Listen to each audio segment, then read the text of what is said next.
진짜 이런 사람만 피해도 여러분들이 금전적으로, 시간적으로 가난해지는 걸 막을 수 있다고 생각합니다. 혹시 주변에 이런 사람이 있다면 다시 한번 생각해보는 게 좋습니다. 저는 이런 사람들 때문에 피해를 보기도 했고 앞으로는 피해야겠다는 생각을 하는데요. 지금까지 제가 경험한 유형은 세 가지입니다. 이런 사람만 피하더라도 삶의 질이 굉장히 높아질 것이라고 생각합니다. 첫째, 다른 사람들을 위한다는 말을 많이 하는 사람. 첫 번째로 다른 사람들을 위한다는 말을 많이 하는 사람은 예를 들면 이런 사람입니다. 너가 잘 되라고 하는 말이야 라고 하면서 옳은 말인 것처럼 하지만 정작 듣는 당사자는 전혀 도움도 안 되면서도 가스라이팅 당하는 느낌이 든다는 것입니다. 특히 나한테 도움이 안 되는 것 같은데 자꾸 도움이 된다고 말하는 사람들도 있는데요. 평소에는 이런 거 그냥 듣고 흘릴 것 같은데 평소보다 자존감이 좀 떨어져 있거나 하면 이상하게 이런 말을 잘 들리는 것 같더라고요. 저는 동업을 해본 경험이 몇 번 있는데 그 중에 이런 느낌을 받은 적이 있었습니다. 본인은 사람들한테 선량하고 선한 영향력을 끼치려고 하지만 실제로 저한테는 그때 정말 힘든 순간이었거든요. 자꾸 뭔가 나를 위해 말한다고는 하지만 저한테는 힘든 상황에서 힘이 안 되는 말이었으니까요. 그런데 다른 사람들은 그 사람을 되게 존경하고 좋게 보니까 어느 순간 내가 모자란 사람인데 질투를 하는 건가? 이런 생각도 들었는데 지금 와서 생각해보면 저한테는 좋은 사람이 아니었고 그로 인해 피해본 것도 있었으니까 조금 더 조심해서 결정을 했더라면 다른 결과를 얻지 않았을까 하는 생각도 있었습니다.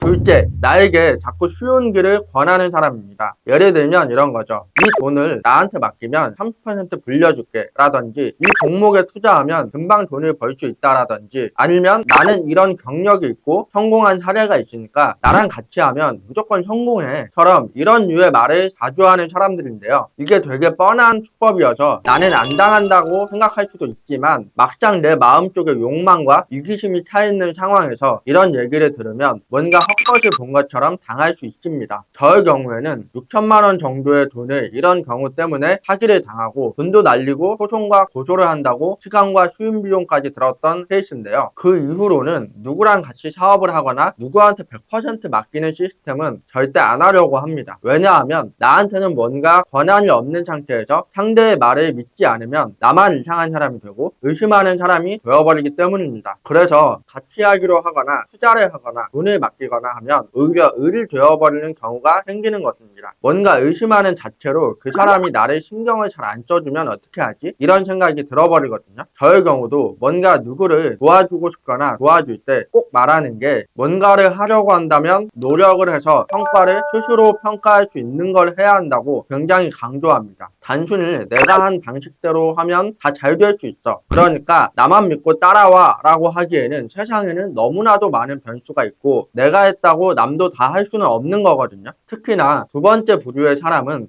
절대 걸러야 되는 게 가족이어도 다 믿지 마시라고 하고 싶어요. 저는 제가 하고 있는 일에서 어느 정도 성과를 얻었을 때도 지인들한테 그 방법에 대해서 알려주면서 느낀 건 정말 본인이 하지 않고는 성과를 낼 수 있는 일은 없다는 것입니다. 그러니까 돈을 쉽게 벌 수 있다고 하는 건 부정적으로 생각해 봐야 합니다. 제가 크게 사기 당했던 때 놓여졌던 조건이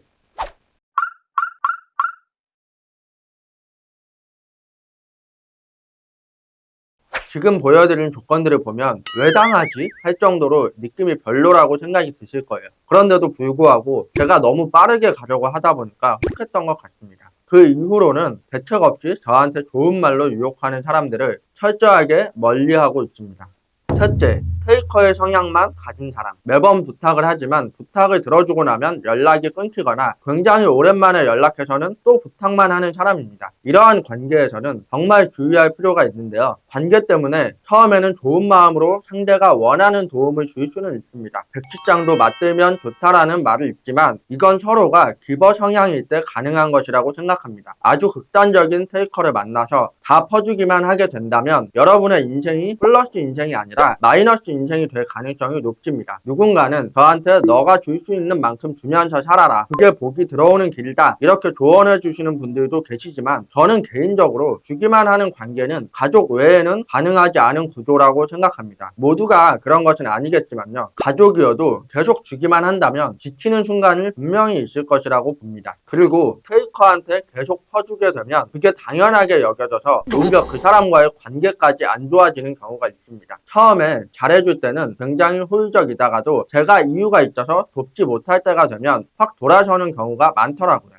이런 분들의 경우에는 멀리하려고 합니다. 제가 30대 초반까지 살면서 저 포함해서 제 주변 사람들이 어떤 사람을 만났을 때 피해를 보고 힘들어하는지에 대해서 알아본 결과 여러분이 제가 말씀드린 이 세 가지 성향을 가진 사람과 관계를 이어오고 있다면 제가 드린 말씀에 대해서 한번 생각해보고 내 주변에는 이런 사람이 없는지 생각을 해보시면 좋을 것 같습니다. 이번 영상을 보고 최대한 인생에 있어서 사람을 잘못 선택해서 이런 경험을 안 하셨으면 좋겠습니다. 혹시라도 제가 말한 유형의 사람 외에도 조심하면 좋은 유형의 사람이 있다면 댓글로 남겨주셨으면 좋겠습니다. 저도 아직 많이 배워야 하거든요. 이 영상이 도움이 되셨다면 구독과 좋아요 부탁드립니다. 감사합니다.